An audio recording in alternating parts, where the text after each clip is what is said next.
Welcome back, everybody. Derek Sue, your East Oakland advocate.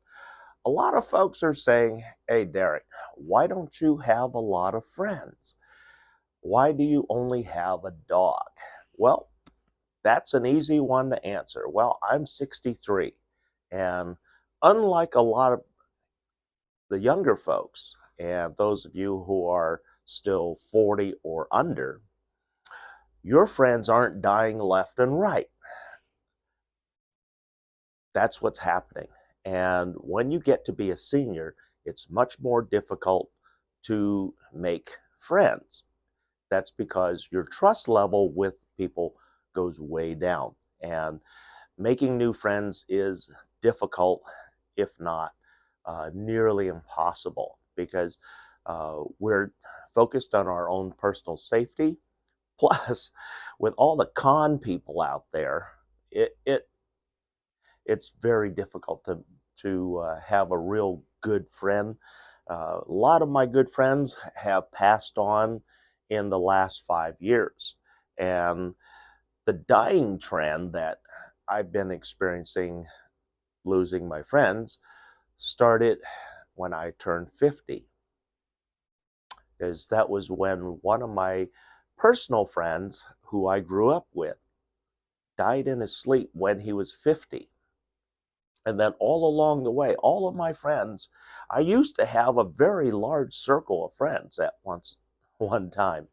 And one of my oldest friends that is still alive doesn't live in the area. He lives up in Sacramento, him and his wife. And my friend is only a few months younger than myself. And he has a lot of health issues.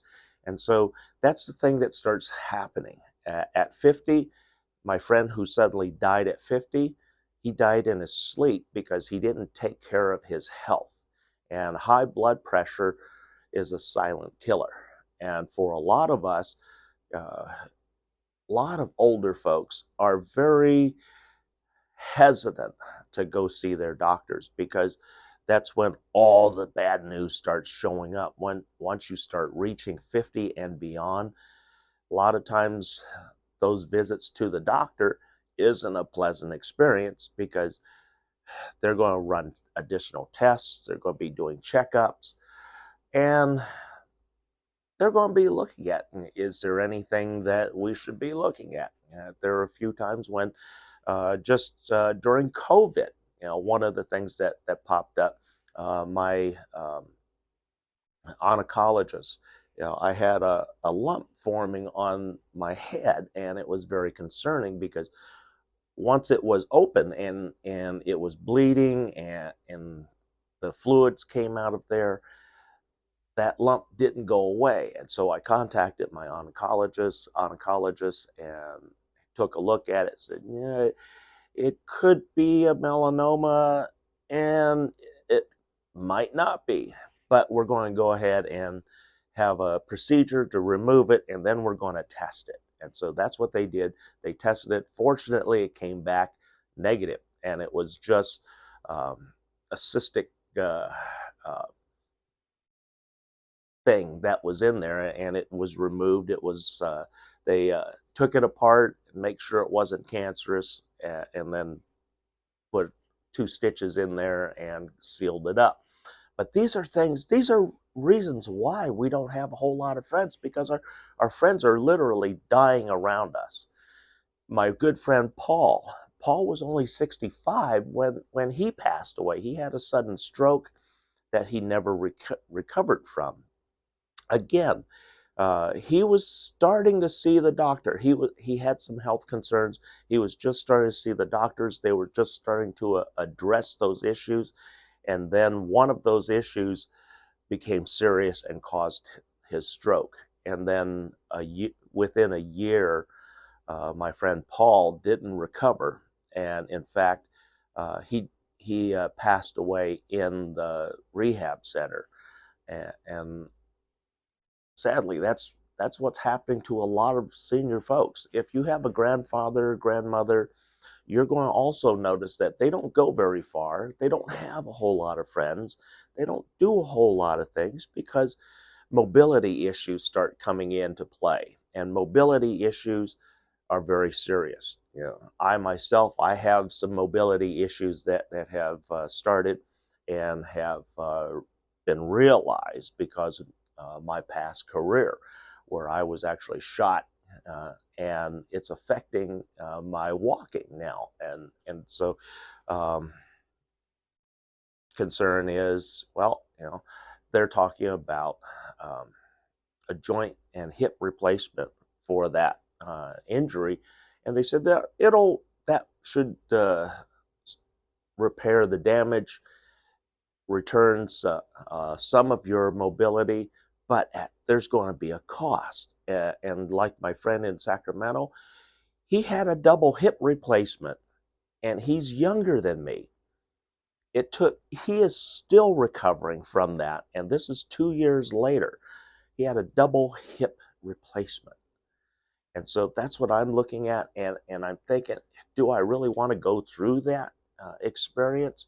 Because I've followed him through his journey with his medical issues, and that started when he was much younger. He was only about 55 when his hip issues started occurring, and now here he is, 63, with a double hip replacement, 2 years into his recovery, and he is just back on his feet walking. He can't work anymore because of that double hip replacement, and he has to use a cane now for walking. So these are issues that become very apparent once we get to a certain age. And so for those of you that also say, hey, move somewhere that you can afford, well, that's not the issue of affordability for me, even though it is for a lot of folks. But again, if a senior like myself is to move somewhere where they can afford, we don't know anybody. And then it's very difficult to make friends. And when you get to my age, you're kind of concerned with, well, if I die tonight, how long would it take them to find me?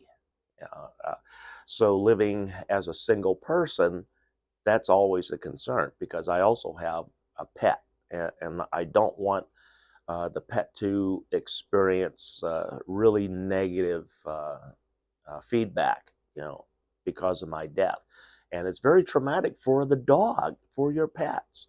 So I have somebody that checks on me every day, whether they call me or come by and say, hey, how you doing? Come on out, let's chat for a few minutes, and they make sure I'm okay. And one of the purposes of that is to make sure I'm not having symptoms of a stroke myself, because that's something that high blood pressure folks have in the background. Folks with diabetes can lead to strokes, and this person is trained so that they know how to deal with the symptoms and the appearance of a stroke. And so knowing the symptoms and recognizing a stroke in progress is very important. And that was one of the things that I did notice when my dad was having difficulty just before he actually had his stroke. He was uncommunicative, and he literally would look at me, and he would be like he was looking through me. He wasn't actually seeing me. He was hearing me, but he could not respond. And so those are also symptoms of something very serious if a person is not cognizant and uh, alert to what you're talking about and what you're saying and answering. These are all important things. And so, folks, if you have a senior person like myself who's 60 and over, you might want to start checking on them on a daily basis. Just give them a phone call, or if you're close by within walking distance, walk by, knock on the door, say, hey, let's chat for a few minutes and catch up. So these are things that are happening to our seniors. And I have my cousin Bruce Kwan. He's 14 years older than me. He's the writer of the book, Bitter Roots, and about our family. And so he's in a danger zone, and he's already realizing that because he is turning 77 this year, that he is literally on death's doorstep. Because historically, our family starts dying at 73 to 80. And that's the range. And he is exactly in that range right now. And then myself, I also consider myself pretty close to that range because I lived on the streets of Oakland. I was homeless. And so being homeless can take off anywhere from 5 to 20 years of your life. So I'm 63. That means I'm already doing the death march towards the door, and the exit door. And this is a serious situation for a lot of our seniors, but also because of the large volume of people in my age group, the baby boomers, we are now the biggest focus for the funeral and mortuary industry. They're targeting us. Life insurance is targeting us. I get bombarded every day with life insurance policies. Take this policy and take that policy. And so all of these things start coming into play right now and are making folks like myself who are 60 and over, if you don't have your arrangements put in place, you don't have a will put in place, don't have a trust put in place, you need to have that in place, regardless of how old you are. Even if you're much younger, let's say you're even 30, 35, visiting and talking with a family law attorney can save your family and yourself a lot of worry, a lot of grief, and things are prepared. And you're lining up your ducks so that when you do make that big exit, things are taken care of by somebody who is responsible that you've put in place. And this is real important to help with your generational wealth, what you pass on, if you have anything to pass on. And it's real important that those things that you leave behind are properly distributed to the folks that are left behind, and that you want to give them something to remember you by. So it comes down to last man standing. And I'm running out of friends. I'm coming down to, like a lot of the war veterans who celebrate annually by getting together, having a drink or a meal. Well, my table is getting smaller and smaller and smaller.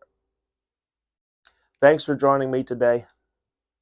Hope to see you again soon.